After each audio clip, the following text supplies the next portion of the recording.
one street at a time. And I started in my own neighborhood, and it's just kind of expanded beyond that. Phil Kidd is learning his way around his new city. I want to kind of stop and explore them a little more. Mile by mile. To my knowledge, there's about 3,000 street miles in Cleveland. Turn by turn. And I'm just kind of taking it 1 5-mile chunk at a time. A recreational runner. I run in all different weather conditions. I ran all through the winter. I ran through the heat of the pandemic last summer. I was really interested in kind of getting to know the city on a more granular level. Phil's route started to become a history lesson. This is basically where Moses Cleveland, just a little further upstream, pulled the boat in and said, you know, this looks like the spot. Turning Cleveland's vibrant neighborhoods. It was really cool being able to stop at some of the more iconic locations, I think, that are kind of also forgotten. Into a masterclass of the past. This is Leonard Avenue that comes right through here. This was an actual original street from 1833. From the historic flats. This is, to me, one of, if not the coolest place in Cleveland. Look at the vista you see here of the skyline of downtown. To Irishtown Bend. This is where the first Irish immigrants settled.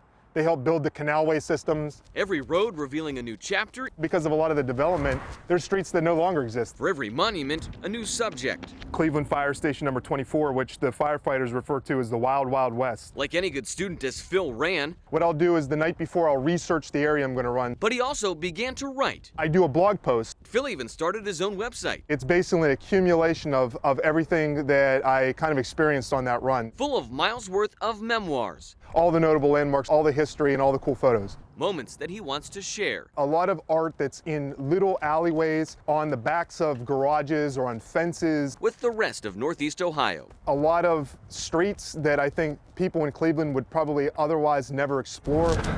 Because we all know what's here. So this is a really cool building. This is an old stone yard. So on our right here, we have Hooples, a Cleveland institution. I never knew that that Cleveland script sign was there. And if you look past the rust-covered railroad bridges and rugged buildings, what I think's amazing is how much infrastructure is still in place. You might just learn something too. It's just been an incredible experience as far as learning on the history of each one of these literally like neighborhood blocks. Phil Kidd did. Phil even learned a little about himself along the way. I wasn't sure if I was going to be able to complete this. And that these streets and these neighborhoods, the old infrastructure with the old drop bridges, leave behind a footprint.